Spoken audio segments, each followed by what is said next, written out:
उत्तर प्रदेश के बस्ती में social media पर एक वीडियो वायरल होता है जिसमें ये देखा जाता है कि दूल्हा और दुल्हन के बीच में किसी तीसरे की एंट्री होती है। शादी कैसे कर सकते हो? ये वही दूल्हा है जिनकी शादी हो रही थी, या यूं कहे जिनकी दूसरी शादी हो रही थी। पहली पत्नी की एंट्री होती है, पहली पत्नी आती है, मंच पर इन्हें जलील करती है। पूरी कहानी क्या है, इन्हीं से जुड़ेंगे, बातचीत करेंगे। आप ही की शादी हो रही थी? सर मैं वहाँ पे मैंने बोलने की बहुत कोशिश की थी और मैंने बोला भी था, बट मेरी बातों को अब स्किप कर दिया गया। मीडिया साइड से जो भी दिखाया गया वन साइड दिखाया गया है, एक तरफ का पूरा दिखाया गया। जो महिला आई थी उस महिला के साथ शादी हुआ था? जी, मेरा उसके साथ शादी हुआ था, मेरा कोर्ट मैरिज हुआ था 2022 में।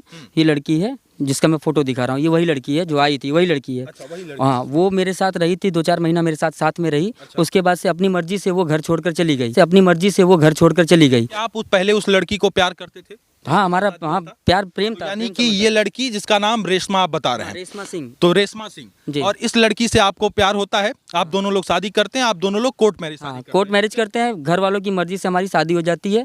जिसके अंदर जब हम कोर्ट मैरिज करते हैं तो हम कोई दहेज या कुछ हम मांगते भी नहीं है। लव मैरिज में कोई दहेज नहीं होता। तो पहला चीज़, मैंने इस लड़की से कोई दहेज नहीं मांगा था। उल्टा जो भी शादी का पूरा खर्चा हुआ था वो पूरा का पूरा खर्चा मुझसे किया गया था, मेरे द्वारा हुआ था। चाहे वो होटल का खर्चा हो या खाने पीने का खर्चा हो या इनके घर से जो सामान आया था, मेरे पास सारे के सारे एविडेंस पड़े हैं। एक चीज मैंने दे दिया इनको। ये कि आपकी रेशमा के साथ शादी हुई थी, यानी जो महिला वो आई थी वो आपकी पत्नी थी, इसमें कहीं कोई दो राय नहीं है, ये बात आप एक्सेप्ट करते हैं? चलिए, अब सवाल दूसरा है कि जब आपकी पहली पत्नी थी तो क्या जरूरत आन पड़ी कि पहली पत्नी के होते हुए दूसरी पत्नी के साथ शादी रचा रहे थे आप? सर, इसमें हुआ, वो जो मेरी वाइफ थी, मेरी पत्नी, मुझे सिर्फ और सिर्फ धमकियाँ देती रहती थी अलग रहने के लिए। माँ बाप को छोड़ के अलग रहो, और नहीं अलग रहोगे तो मुझे 25 लाख रुपए चाहिए मेंटेनेंस, क्योंकि उनकी बहन एडवोकेट है। तो उस चीज़ की वो धमकी बार बार देती रहती हैं। दोनों बहन अपनी अपनी फैमिली छोड़ के, यानी कि अपने पति को अलग लेके रह रही हैं। तो मैं नहीं रह रहा था, मैं मेरी फैमिली में रह रहा था, और इनका दबाव था मुझ पर कि तुम अपना घर परिवार छोड़ के मेरे साथ रहो, कि तुम अपना घर परिवार छोड़ के मेरे साथ रहो। पिछले 3 सालों से ये मेरे साथ संबंध, मतलब मेरे साथ ना रह रही है, ना मेरे घर पे है, ना मेरा इनसे कोई कॉन्टैक्ट है, ना मिलना जुलना है, कुछ भी नहीं है। मैंने इन्हें लाने के लिए, इन्होंने एक वीडियो में वहाँ ये भी कहा कि ये मुझे लेने नहीं आए थे। मैंने इन्हें लेने क्या, मैंने सेक्शन 9 किया हुआ है हिंदू मैरिज एक्ट के तहत। मैंने HMP किया, HMP करके मैं इन्हें अपने घर लाना चाहता था। आप साफ शब्दों में ये समझा जाए कि आप दोनों लोग का तलाक जो है फाइल हुआ है? हाँ, तलाक तो फाइल हो गया है। सबसे पहले तलाक फाइल करने से पहले मैंने उन्हें 3 बार लीगल नोटिस दिया कि मैं तुम्हें अपने घर रखना चाहता हूँ, तुम मेरे साथ घर पे रहने आओ। लेकिन उन्होंने उसके बदले, मेरे साथ रहने के बदले, मेरे ऊपर 125 मेंटेनेंस का केस और डोमेस्टिक वायलेंस का, मेरे मम्मी पापा भाई और मुझ पर, हम 4 लोगों के ऊपर उसने डोमेस्टिक वायलेंस का केस कर दिया। आप रेशमा से कोई दहेज नहीं मांगे थे? कभी नहीं, उल्टा हमने दिया। ये कह रहे हैं कि मैं रेशमा को बहुत प्यार करता था? हाँ, प्यार करता था। पूरा सब सामान भी मैंने उसको खुद ला के दिया, उसके साड़ी लहंगा जो भी था सब कुछ, शादी का पूरा खर्चा मैंने करके फिर अपने घर उसको लाया। रेशमा जो कहती थी वो सब चीज करते थे? जो सब कुछ करता था मैं, बस उसकी एक बात नहीं मानी कि मैं उसको लेके अपने परिवार को छोड़ के अलग नहीं रहा। बस रेशमा ये चाहती थी कि आप अपने माँ बाप को छोड़ दूं, मैं अपने माँ बाप को छोड़ दूं और अलग रहूं। वो भी जॉब करे, मैं भी जॉब करूं, परिवार से मेरा कोई लेना देना ना रहे, या तो मैं घर जमाई बन जाऊं उनके घर में, जैसे बाकी के 2 इनके जीजा रहते हैं। रेशमा को कितना प्यार करते थे आप? तो अब इसके बारे में सर, जब प्यार था तब था उस टाइम पे, इसीलिए प्यार के चलते ही ये रहा सर। उन्होंने कहा एक भी बार लेने नहीं आए थे। ये रहा हिंदू मैरिज एक्ट 1955, ये गुजराती में लिखा हुआ है। सेक्शन 9 किया था मैंने।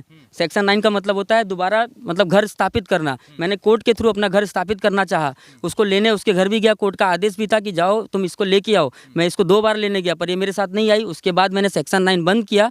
इन्होंने जब 125 में 25 लाख का मुझसे डिमांड कर दिया कि मुझे 25 लाख रुपया तुमसे चाहिए, अगर पैसे नहीं दोगे तो ना तलाक दूंगी ना तेरे साथ रहूंगी। सीधा शब्द इनका था, ना तेरे साथ रहूंगी ना तलाक दूंगी। मेरी बहन एडवोकेट है, तुझे मैं बदनाम कर दूंगी, तुझे परेशान कर दूंगी। आपकी पहली पत्नी ये कह रही है कि मुझे 25 लाख रुपए दो, नहीं तो तुम्हारी जिंदगी बर्बाद कर दूंगी। वही पहली पत्नी कह रही है जिसका नाम अपने रेशमा, हाथों में मैंने लिखवाया था, इसी का नाम लिखवाया। अच्छा, यही रेशमा। इसका मिटाने का प्रयास कर रहा हूँ अब, लेकिन मिट नहीं रहा। धीरे धीरे मिट जाएगा, टाइम लगता है सर कुछ चीज़ों को जाने में। रेशमा आपकी पहली पत्नी थी, तलाक नहीं हुआ, रोइए मत, पूरी बात जो भी है खुल के बताइए, आपका पक्ष जाएगा। और निश्चित रूप से अभी ये कैमरा जब बंद था तो बता रहे थे कि हम कितना प्रताड़ित हैं, और हम स्थिति ये है इनकी, बता रहे थे कि हम कुछ गलत कदम न उठा लें, हम कुछ अपनी जीवन लीला समाप्त करने के। बहुत ज़्यादा दबाव बना पड़ा है जिस टाइम अभी चल रहा है मेरे पास, चारों तरफ से इतना दबाव आ रहा है, हर जगह से फ़ोन आ रहा है। जो मेरे करीबी हैं, मेरे जानने वाले हैं, वो सब एक ही बात कर रहे हैं, विनय इतना गलत कैसे हुआ। वो लड़की जो बोल रही है कि मैंने मेरे नाम पे लोन लेके उसने गाड़ी खरीदी है। सर, ये रही मेरी गाड़ी GJ 16 DP 3243, ये फाइनेंस पे लिया गया है, जिसमें मेरे और मेरे पिताजी का नाम है। उनसे मैंने 1 रुपया नहीं लिया है। और ये RC बुक है उसकी, इस गाड़ी की RC बुक है, ये भी आप लोग देख सकते हैं। ये मेरी गाड़ी है, मैंने कभी इस लड़की से 1 रुपये का डिमांड नहीं किया। और जो उन्होंने ट्रांजैक्शन दिखाया वो भी एक तरफा दिखाया गया। ट्रांजैक्शन की कॉपी ये रही। ये जो ट्रांजैक्शन है गूगल पे, फ़ोन पे हर कोई यूज़ करता है, कभी भी कोई किसी से भी लेता देता रहता है। जिस तरह से मैंने उसको दिया है वैसे ही मतलब मैंने उसको काफ़ी मोटे रकम दिए हैं। अच्छा, मैंने काफ़ी मोटे रकम दिए हैं और उसने भी मतलब मुझे जो भी रिटर्न में दिया हो, जो भी डाला हो, उसने सिर्फ वही डाला है। इतना रुपए लेने के बाद भी उसका पेट नहीं ये देखिए नहीं भरा सर, अभी 25 लाख का है, उसका पेट 25 लाख से भरने वाला है। मैं 25 लाख रुपए कहाँ से लाके दूं उसको? मुझे मेरा घर परिवार देखना है, या तो मैं और सबकी तरह सोच जाके। ये पति का एक दर्द है और पति कह रहा है कि मैं 25 लाख रुपए अपनी पहली पत्नी को कहां से ला कर दूं, उसका पेट मैं कैसे भरूं, उसके पेट में 25 लाख की जगह है। सर ये जब अब मेरा घर छोड़ के गई थी, मेरा घर छोड़ के जाने के अगले दिन मांग से सिंदूर निकाल दी, मंगलसूत्र निकाल दी और नाउ फीलिंग गुड का उसने स्टेटस लगा दिया। और ये रहा, ये 30,000 रुपये जैसे जाते थे लव यू स्वीट हार्ट का मैसेज आ जाता था, सिर्फ पैसों के लिए। ये रहा, देखिए सर। आपकी ये पत्नी कैरेक्टरलेस है, बदचलन है। मॉडलिंग करती हैं, इनको मॉडलिंग से बहुत शौक है। ये देखिए सर, ये रही, ये जो लड़की आई थी उस दिन सलवार सूट पहन के और मांग में सिंदूर, पिछले 3 सालों से उसने सिंदूर नहीं लगाया अपने माथे में, ना मंगलसूत्र। और जब कल आपकी शादी में आती है तो सिंदूर लगा। हाँ ये देखिए सर, ये इस तरीके से, हाँ इस तरीके से रहती हैं। इस तरीके के कपड़ों में आप अपनी पत्नी को जब देखते हैं तो आपको आपत्ति है? सर किसकी सर देखिए, ये एक स्टेटस होता है। हम कोई भी हमारे घर से अगर कोई ऐसा स्टेटस लगा के किसी पब्लिक से पूछता है एनी कैप्शन प्लीज़, किसको तकलीफ नहीं होगा? कौन चाहेगा मेरी पत्नी ऐसे आके रहे? किस सास ससुर को ऐसा पसंद होगा? सर एक बार आप देख सकते हैं सारे फोटोज़, वो सबके साथ वीडियोज़ बनाना होता है। अब ये बोलती हैं कि ये मेरा भाई है। अब कोई भी भाई अगर मतलब इस तरीके की रील्स बनाएगा, कोई भी भाई हो इस तरीके का रील्स बनाएगा, तो यानी कि जो है जिसको आप ये भाई आपसे बता रही है, आप कह रहे हैं इसी के साथ इसका संबंध है। फिर अब ये नहीं कह सकता, मैं खुल के नहीं कह सकता क्योंकि मैंने इसे देखा नहीं है। जो इंस्टाग्राम पे वो डालती रहती है, अलग अलग लड़कों के साथ डालती रहती है, बाकी दुनिया सब देखती है उसके इंस्टाग्राम में क्या चल रहा है क्या नहीं चल रहा है। ये सब उसने नोटिस भेजा है मुझे। आप अपनी पहली पत्नी से इस कदर प्रताड़ित हो गए थे, 3 साल से आप दोनों लोग साथ नहीं रहते? ना हम साथ रहते हैं ना हम बात करते हैं। 2 साल तो हमारा सेपरेशन का हो गया, डाइवोर्स फाइल तभी हुआ है हमारा। डाइवोर्स फाइल हो गया? डाइवोर्स फाइल हो तो चुका क्या है। ऐसी मजबूरी और जरूरत आन पड़ी कि बिना तलाक के आप दूसरी शादी कर रहे थे? सर मुझे लग रहा था डाइवोर्स फाइल हो गया है, कि मतलब डाइवोर्स फाइल हुआ है, जल्दी से जल्दी डाइवोर्स हो जाएगा, पर डेट थोड़ा जल्दी पड़ गया, इस वजह से थोड़ा करना पड़ा। बाकी जिस लड़की से दूसरे लड़की से आप शादी कर रहे थे, दूसरी पत्नी जिससे शादी कर रहे थे, उसको ये सारी चीजें पता थी? हाँ मैंने उनको सब फिर आप मंच पर ये बातें क्यों कह रहे थे कि मैं शादी नहीं किया हूँ, तुमसे मेरा कोई रिश्ता नहीं है? ये बातें वीडियो में सर्कुलेट हो गई। नहीं मैंने मंच पे बोला है कि हाँ मेरी तुम्हारी शादी हुई थी, डाइवोर्स केस चल रहा है। उस लड़की ने बोला कि डाइवोर्स फाइल नहीं की हो, झूठ बोल रही थी। मेरे पास उस समय कागज नहीं था क्योंकि मुझे पता नहीं था कि ये सब ऐसा है। तो उस टाइम पे मैंने ये पीडीएफ अपने भाई से मांग के बोला, पीडीएफ दिखा विवेक, पीडीएफ में था पूरा का पूरा। ये उन्होंने जो मुझसे जो बोल रही है ना कि मैं उसके साथ रहना चाहती हूँ, अगर कोई लड़की रहना चाहती तो 125 का डिमांड नहीं करती। ये जो मुकदमा की है मेरे ऊपर 125 मेंटेनेंस का, वो मेंटेनेंस का डिमांड नहीं करती। मेंटेनेंस में 25 लाख रुपए मांग रही है? 25 लाख मांग रही है सर। आपकी पहली पत्नी 25 लाख रुपए मांग रही है? जी सर, पहली ही पत्नी हुई सर, दूसरी पत्नी अभी है ही नहीं। जब शादी नहीं हुआ मेरा तो दूसरी पत्नी आई कहाँ से सर? शादी अब रुक गई? शादी रुक गई है, अब शादी नहीं हुई है तो मेरी तो पहली पत्नी है ना वो। अब इससे मुझे डाइवोर्स चाहिए। मैं सर डाइवोर्स लें तो ले कैसे, किस तरीके से ले ले? वो हमेशा एक ही धमकी, मेरी बहन एडवोकेट है, मैं तुम्हारे साथ ये करूँगी, तुम्हें कोर्ट के चक्कर काट घसीट के तुम्हें, हमेशा एक ही यही धमकी। जो आई थी उसकी बहन थी, वो एडवोकेट थी जो उस दिन आई थी वहाँ पे, उसकी बहन आई थी साथ में। बहन को लाकर धमकी दे रही थी? हमेशा जब देखो तब मेरी बहन एडवोकेट है, तुझे घसीट देगी कोर्ट में, तुझे ये करेगी, तेरे साथ वो करेगी। हमेशा एक एक चीज़ का, हर चीज़ का टेंशन रहता है। क्या आप थक गए हैं? बहुत ज़्यादा, हद से ज़्यादा थक चुका हूँ। समझ में नहीं आ रहा कुछ समझ में, मैं रात भर सोया नहीं हूँ। आप देखिए ये खरीदा हुआ हस्बैंड, ऐसे ऐसे स्टेटस लगाए जाते हैं। हम लड़कियां बचपन से रानियां, हमें तो हस्बैंड भी खरीद के दिए जाते हैं। ये ऐसे ऐसे लगाती हैं वो स्टेटस। और ये पति का दुख और दर्द है जिसे आप अभी कैमरे स्क्रीन पर देख रहे हैं। यूँ तो हजारों चैट हैं और कितना चैट आपको दिखाया जाए और कितना चैट जो है आपको बताया जाए। और इस तरीके के हजारों चैट हैं जिसमें आप देखेंगे कहीं ना कहीं ये अपना पक्ष रख रहे हैं। और आज पति ये कह रहा है कि हम तो मजबूर हैं और हम करें तो करें, क्या करें, हमें कुछ समझ में नहीं आ रहा है।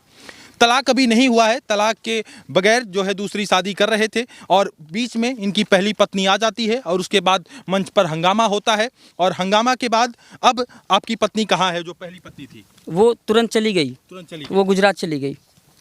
ये पूरा पोस्ट इन्होंने लगाया, ये सिंगल, हर जगह इन्होंने अपने बायो में लिख रखा है कि मैं सिंगल हूँ, और वहाँ मंच पे बोल रही है कि मैं शादीशुदा हूँ। ये देखिए सर, ये इन्हीं का बायो प्रोफाइल है जिसमें इन्होंने सिंगल लिखा है, HR@JP इलेक्ट्रिकल। आज भी अपने हर प्रोफाइल में सिंगल लिखती हैं? हाँ, आज भी हर प्रोफाइल में। अभी भी मैं लाइव दिखा सकता हूँ, खोलो तो, अभी भी मैं लाइव दिखा सकता हूँ मैसेज। मुझे अब किसी से कुछ भी कोई बात नहीं करनी, बहुत हुआ BC, हद होती है बर्दाश्त करने की। ये BC शब्द क्या होता है सर? कोई पत्नी अपने पति से BC शब्द में बात करती है? आपको गाली देती है? ये सर सामने ही है आपके, ये चैट सामने ही है। ये सब मैं कोर्ट में दे चुका हूँ।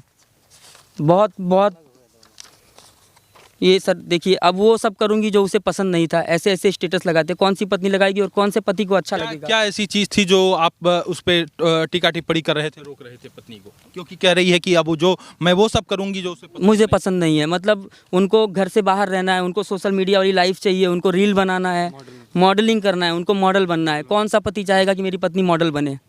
आप पत्नी के इस कपड़े में आप नहीं पसंद करते? कौन पसंद करेगा सर, मैं ही नहीं, कौन पसंद कर सकता है। कोई भाई अपनी बहन को ना पसंद करे तो पत्नी की बात हो गई सर।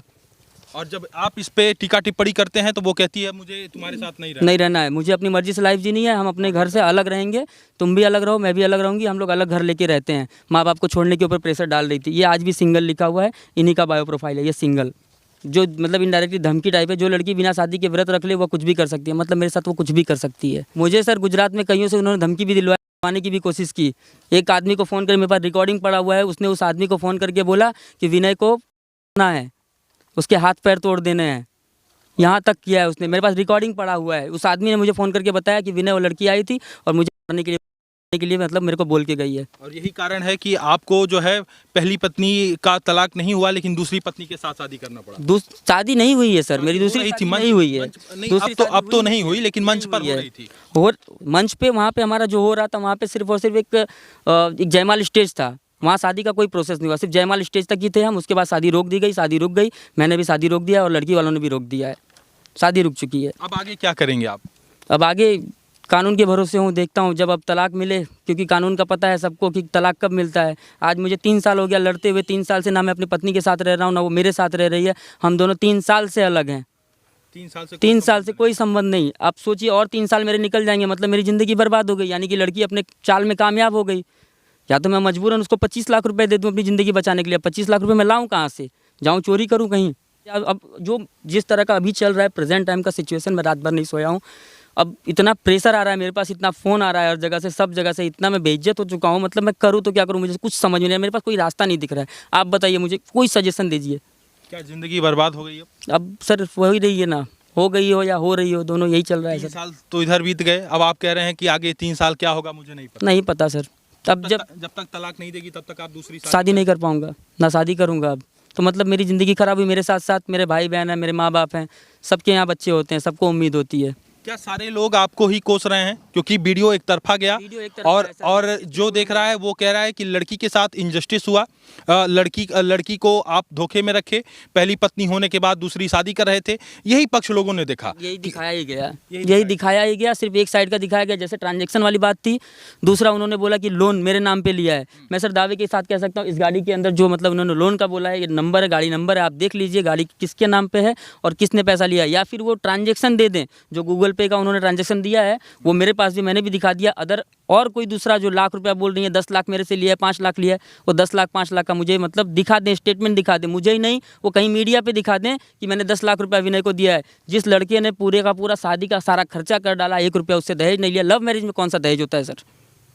मैं उससे पैसे लेके शादी करता। क्या आज अपने आप पर ही तरस आ रहा है कि जिस लड़की के नाम पे हाथों में जो है उसका नाम लिखवाए, और आज वही मजबूर कर रही है, इस कदर मजबूर कर दी? बहुत ज़्यादा सर। क्या पूरी इज्जत आपकी मटिया मेट कर दी? हो गई सर, बताना क्या है इसमें, कुछ बचा ही कहाँ। और आलम ये है, स्थिति ये है, अंदर ही अंदर आज ये व्यक्ति आज घुट रहा है कहीं ना कहीं। मैं रात भर यही सोचता रहा, जो भी चल रहा है। मतलब मैंने वहाँ जहाँ था, मैं वहाँ पे भी स्टेटमेंट दिया था, बट वो स्टेटमेंट मेरा काट दिया गया। जो मैंने बताया कि ये लड़की मुझे बोल रही है कि ना तेरे साथ रहूँगी ना तुझे तलाक दूंगी, अगर आज़ाद होना है तो 25 लाख रुपए का जुगाड़ कर दे, 25 लाख दे दे, तुझे आज़ादी मिल जाएगी।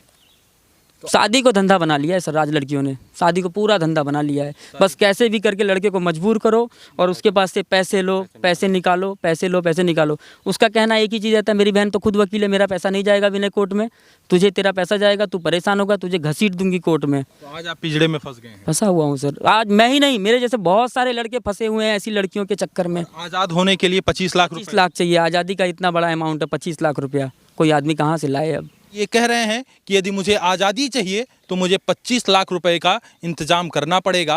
यानी पहली पत्नी से यदि छुटकारा चाहिए तो 25 लाख रुपए कहीं ना कहीं किसी न किसी प्रकार से व्यवस्था करनी पड़ेगी। 25 लाख रुपए जुटाना पड़ेगा, 25 लाख रुपए कमाना पड़ेगा। 25 लाख रुपए कितने दिन में कमा लेंगे आप? सर 25 लाख रुपए 30 से 32 हज़ार रुपये मेरी सैलरी आती है महीने की, जिसमें घर के खर्च होते हैं और मतलब जो भी कभी गांव जाना हुआ, कभी कुछ हुआ, कहीं भी हुआ, ये सब में खर्चे होते रहते हैं सर। 25 लाख रुपए अगर 5 हज़ार रुपये जाऊँगा तो पूरी लाइफ निकल जाएगी सर। जबकि वह लड़की खुद जॉब करती है, खुद भरण पोषण अपना खुद से कर सकती है, वो अकाउंटेंट है, HR में बैठती है, उसकी 20 हज़ार सैलरी है, वो खुद कमाती है, फिर भी उसको 25 लाख चाहिए पति से। धंधा बन गया है सर, सबसे बड़ा धंधा आज के टाइम पे, सबसे बड़ा बिजनेस हो गया है कि एक शादी करो, डाइवोर्स फाइल करो और एलुमनी के नाम पे बच्चों उसको सामने वाले लड़के को लूटो, सिर्फ लूटो, जितना मन करे उतना लूट लो। पहले प्यार के जाल में फंसाएंगे, फिर उसके बाद से लव मैरिज कर लेंगे या कोर्ट मैरिज कर लेंगे, उसके बाद से फिर लूटना चालू, लूटते रहो। अब चलता रहेगा यही, कोर्ट कचहरी। सोशल मीडिया पे देख रहा हूँ सर, बहुत सारे कमेंट आ रहे हैं, इतने तकलीफ होता है ना कमेंट को देख के। कोई एक बार पर्सनली मुझसे पूछ के देखो मुझ पे बीती क्या थी इतना बड़ा कदम उठाने से पहले, मेरा मन साइड कर लूँ, इस तरीके का हो गया हूँ मैं। रेशमा, यदि इस वक्त आपको लाइव देख रही हो, रेशमा यदि आपकी वीडियो को देख रही हो, क्या कुछ कहना चाहेंगे? मैं बस यही कहना चाहूँगा, किसी की ऐसी ज़िंदगी नहीं बर्बाद करनी चाहिए। जैसे मैं किसी का भाई हूँ, वैसे तुम्हारे घर पे भी एक भाई है, तुम भी अपने एक बड़े भाई को खो चुकी हो, मैं भी किसी का बड़ा भाई हूँ। अब मैं इस चक्कर में, समझ लो मेरे परिवार वाले मुझे खो दे, तुम्हारा भाई किसी और चक्कर में मतलब फंस के ख़राब हुआ है, तो ऐसा नहीं करना चाहिए। जैसे तुम्हारे माँ बाप को तकलीफ है, जैसे तुम्हारी माँ रोई थी तुम्हारे बड़े भाई के खोने से, वैसे मेरी भी माँ रो सकती है तुम्हारी इन हरकतों से। क्या रेशमा इतना जो है पैसे की लालची है, इतना रेशमा को लालच है, इतना रेशमा की भूख है कि उसे 25 लाख रुपए चाहिए? सर जॉब करने के बाद जिस आदमी का पेट ना भरे ना, उसका जीवन में कभी नहीं भर सकता। अगर कोई मेहनत से, खुद की मेहनत से पैसा कमा के अपना पेट नहीं भर पा रहा है, तो किसी और के पैसे से उसका कितना ही पेट भरेगा, फिर भी उसको 25 लाख का डिमांड है। मैं सर अगर झूठ बोल रहा हूँ तो ये मैं बता रहा हूँ, मेरे पास ये जॉब करती है HR at JP electrical single का। क्या आगे अभी आपकी बातचीत हुई रेशमा से कुछ? 3 साल से आज तक मेरी कोई बात नहीं हुई है सर। 3 साल से उसने मुझे ब्लॉक कर रखा है, मैंने उसे ब्लॉक कर रखा है। इंस्टाग्राम पे बस उसकी वही भद्दे भद्दे रील्स वगैरह ये सब आते रहते हैं। आपको नहीं लगा कि आप एक एज ए पति या एज ए दोस्त कभी उसके सामने बैठें, बातचीत करें, कुछ बीच का रास्ता निदान करें? किया था शुरुआत में, जब वो घर से गई थी तो सबसे पहले उसको समझाया था मैंने, जैसे मैसेजेस में समझाया वैसे बहुत समझाया मैंने, ऐसे बहुत सारे मैसेजेस हैं, उसको समझाता रहा, नहीं मानी, तब उसने मुझे धमकी देना चालू किया, अपनी बहन के एडवोकेट का वकालत का धमकी मुझे देना चालू किया। तब जाके मैंने उसे लीगल नोटिस दिया कि मैं तुम्हें अपने घर लाना चाहता हूँ, तुम मेरे साथ घर पे आके रहो। उसने उस नोटिस के जवाब में मेरे ऊपर धमकी भरा एक और नोटिस दे दिया कि मैं तेरे ऊपर 125 कर दूंगी, क्योंकि कानून जानती है उसकी बहन। तो उस हिसाब से उसी भाषा में उसने कानूनी भाषा में मुझे धमकी दे दिया। और जब मैंने हिंदू मैरिज एक्ट के तहत सेक्शन 9 का मुकदमा किया कि मैं अपनी पत्नी के साथ अपना दोबारा घर पुनः स्थापित करना चाहता हूं, इस केस को चलते हुए 1.5 साल हो गया, लेकिन उन 1.5 साल में वो मैडम मेरे घर पे नहीं आई। अगर उनको आना होता तो सेक्शन 9 करने की ज़रूरत नहीं पड़ती मुझे, वो अगर आना ही चाहती तो वो खुद सेक्शन 9 कर देती और मेरे घर आती। क्या अब बीच का कोई रास्ता नहीं बचा? बीच का सर वही पैसा है और दूसरा कोई रास्ता नहीं। उन्होंने ऑप्शन यही दे रखा है, ना साथ रहूँगी ना तलाक दूंगी, ज़िंदगी बर्बाद करूंगी, या तो 25 लाख, बस यही 2 ऑप्शन है। 25 लाख। 25 लाख। बातचीत तो आप कह रहे हैं रास्ता कोई संभव नहीं है। कैमरे के माध्यम से आज इस वक्त पूरा देश आपको देख रहा है, और एक तरफ रेशमा जो कुछ ड्रामा की, जो कुछ अपनी आई, अपनी बात रखी, वो भी लोगों ने देखा। आपकी भी बात अब लोग देखेंगे। अब लोगों के सामने, पूरे देश के सामने, रेशमा के सामने, रेशमा के माँ बाप से, उनके परिवार से, किसी से भी कुछ कहने की कोई? उनके परिवार से पर्सनली तो मैं कुछ नहीं कहना चाहूँगा, बस इतना ही मैं बोलूँगा। आंखों में आंखें डाल के कहिए। बस इतना मैं बोलूँगा, सबसे यही कहना चाहूँगा, जो भी लड़के मेरी तरह इस तरह से फंसे हुए हैं, जो भी लड़के हैं, जो भाई होंगे, किसी बहन के भाई होंगे, किसी भाई के भाई होंगे, किसी बाप की औलाद होगी, कुछ भी होगा, मतलब कुछ भी किया हो तुमने, मतलब इस कंडीशन में अगर फंस जाओ तो कभी घुटने मत टेकना, ना ही करना, ना सुसाइड करना। सुसाइड करने के बाद 4 दिन बाद लोग भूल जाते हैं। झेलना पड़ेगा थोड़ा, जैसे मैं झेल रहा हूँ ऐसे झेलना पड़ेगा, लेकिन देखते हैं भारत का कानून और बाकी कैसे सब निकलता है। जो भी होगा देखा जाएगा, और दूसरा कुछ बोल नहीं सकता। क्या 25 लाख रुपए वो नहीं हो पाएगा मेरे से, ना मैं 25 लाख दे पाऊंगा, और ना मैं उस लड़की को अपने घर ला पाऊंगा, ना मैं उसके साथ रहना चाहता हूं, मैं उसके साथ एक सेकंड नहीं बिताना चाहता। अब जो लड़की, जिस लड़के ने उसका शादी से पहले अपने हाथ पे नाम लिखवा लिया, वो लड़की जब उस लड़के की ना हुई तो वो जीवन में कभी किसी की नहीं होगी। आपके हाथों में मेहंदी लगी है, क्या आप शादी करना चाहते हैं? यदि सारी कुछ, मैं इस प्रश्न को दूसरे तरफ घुमा देता हूं, रेशमा से आपका पीछा किसी तरीके से छूट जाए तो क्या आप किसी दूसरी लड़की के साथ हंसते खेलते अपना परिवार बसाना चाहते हैं? मेरे से ज़्यादा मेरे माँ बाप चाहेंगे, हर घर का हर एक परिवार चाहेगा कि हाँ इसकी भी ज़िंदगी बस जाए। लेकिन इन सभी चीज़ों के बीच में दीवार बनकर रेशमा खड़ी है। जीवन चक्र यहीं रुक गया मेरा, इसके आगे का जीवन चक्र जो चलना चाहिए वो यहीं रुक गया है। और ये कानूनी अदालतें हैं, 25 लाख एल्यूमनी, मेंटेनेंस, इसी में पिस गया मैं। ना रेशमा साथ रहेगी ना किसी और की आपको होने देगी। हाँ, वो बोल रही है ना साथ रहूँगी और ना तलाक दूंगी। तलाक भी नहीं देगी। हाँ, जब वो सर 3 साल से अलग ही रह रही है, मेरे से एकदम अलग, अपने माँ बाप के साथ रह रही है। वो इंडिपेंडेंट है, अपनी मर्जी से रह रही है, रील्स वगैरह बना रही है। उनको आजकल सर पता नहीं, लोग सोचते हैं शादी के बाद हमको आज़ादी मिल गई। शादी के बाद सर जैसे जैसे शादी होती है, किसी की भी शादी होती है, उससे जिम्मेदारियाँ बढ़ जाती हैं। अब इस जिम्मेदारियों को छोड़ के इनको आज़ादी चाहिए, तो आज़ादी नहीं मिल पाएगा सर। इतना रिस्पॉन्सिबिलिटी बढ़ जाती है, जैसे लड़के की बढ़ती है वैसे लड़की की भी बढ़ती है। घर परिवार देखना होता 3 है। साल से रेशमा क्या कर रही है, किसके साथ जा रही है, कहाँ घूम रही है, कुछ पता नहीं है। कुछ पता नहीं, जो वही रील्स वगैरह मुझे दिख जाते हैं, कहीं कोई बाहर से कोई दोस्त दिखा देता है इस तरीके से, ऐसे ये तुम्हारी वाइफ ऐसे घूम रही है, तुम्हारी एक्स वाइफ घूम रही है, बायो में सिंगल लगा के घूम रही है। और 3 सालों से उन्होंने कभी ना सिंदूर लगाया, ना मंगलसूत्र नहीं पहना, कुछ भी नहीं। तो अचानक से फिर शादी में कहाँ टपक जाती है? जब आपके मंच पर जब जिसके साथ आप बैठे थे वहाँ पर कैसे आ जाती है? नाम खराब करने के लिए। मुझे उसके बारे में मतलब पता भी नहीं, कहाँ से आई कैसे आई वो नहीं पता। ये स्टेटमेंट वाला लोग कमेंट में बहुत बोल रहे हैं कि लड़का पैसा खाया है, लड़का पैसा खाया है। अरे भाइयों, मैंने 1 रुपया उस लड़की का नहीं खाया है, उल्टा शादी का पूरा खर्चा मेरा था। लव मैरिज था, उसने जब साफ साफ बोला कि लव मैरिज थी हमारी, तो आप सबको सोचना चाहिए कि लव मैरिज में कौन दहेज लेता है और कौन पैसा लेता है। स्टेटमेंट जो एक साइड का दिखाया गया था, मैं सर फिर से दिखाना चाहूँगा। स्टेटमेंट पूरा दोनों साइड का देखो, दोनों साइड से पैसा दिया गया है। पहले लोग दोनों साइड का देखें सर। मैंने वहाँ भी स्टेटमेंट दिया था कि 25 लाख का डिमांड है, इनका कौन पूरा कर पाए, लेकिन उस स्टेटमेंट को काट दिया गया वहाँ पे। क्या शुभ नाम है आपका? विनय शर्मा नाम है सर। तो ये विनय शर्मा जिनकी बात अभी आप सामने सुन रहे थे, विनय का किसी लड़की के साथ प्रेम होता है, नाम उसका रेशमा, और विनय और दोनों में जब प्यार होता है, प्यार परवान चढ़ता है, तो कोर्ट मैरिज ये लोग शादी करते हैं। और शादी करने के बाद ज़्यादा दिन इनका रिश्ता चला नहीं। जैसा कि बता रहे हैं कि कहीं ना कहीं हम अपनी पत्नी से नाखुश थे। वो हर वो चीज़ करती थी, कहती थी कि तुम अपने माँ बाप को छोड़कर मेरे साथ कहीं और रहो, मुझे मॉडलिंग करना है, मुझे फैशन की दुनिया में आगे बढ़ना है, मुझे आज़ादी चाहिए, मुझे फ्रीडम चाहिए, वो तमाम सारी चीज़ लाकर मुझे दो जो मुझे चाहिए। इसके बाद मैं तुम्हारे साथ रहूंगी, लेकिन तुम्हारे घर में नहीं रहूंगी, किसी और जगह रहूंगी। इन तमाम चीज़ों पर जब वाद विवाद होता है, तो इन दोनों लोगों की जब आपसी सहमति नहीं बनती है, तो ये इधर से कोर्ट केस करते हैं, वो उधर से कोर्ट केस करती है। मामला बीच में फंसता है और फंसते फंसते 3 साल बीत जाता है। 3 साल तक पूरा मामला एकदम स्थगित रहता है, पूरी तरीके से क्लोज रहता है। 3 साल के बाद जब अचानक ये अपने जीवन में कुछ खुशियाँ चाहते हैं, जो कुछ इनका कार्यक्रम चल रहा था, वो कार्यक्रम पूरी तरीके से ठप्प हो गया, पूरी तरीके से रुक गया। बहरहाल, जिस तरीके से आज ये कह रहे हैं कि मेरी आज़ादी की कीमत आज 25 लाख रुपए है और इन्हें आज़ाद होने के लिए 25 लाख रुपए की ज़रूरत है। ये तभी आज़ाद हो पाएंगे जब इनके जेब में 25 लाख रुपए होगा। ये तभी आज़ाद हो पाएंगे जब ये 25 लाख रुपए की कमाई करेंगे, तभी इन्हें अपनी पहली पत्नी से छुटकारा मिलेगा। अन्यथा इनको अपनी पहली पत्नी से छुटकारा नहीं मिलेगा। साफ शब्दों में इनकी पत्नी ने इन्हें धमकी दिया है कि मैं तुम्हें न चैन से जीने दूंगी, न किसी लायक छोड़ूंगी, तुम्हारी इज्जत पूरी तरीके से मटियामेट कर दूंगी। और हुआ भी वही कि भरे मंच पर जब इनकी पत्नी आती है और कहने लगती है कि मेरे तुम पहले पति हो, मंच पर से उतरो, तुम दूसरी शादी क्यों कर रहे हो, तो सभी लोगों ने इन्हीं को गालियां देना शुरू किया, सभी लोगों ने इन्हीं को कोसना शुरू किया।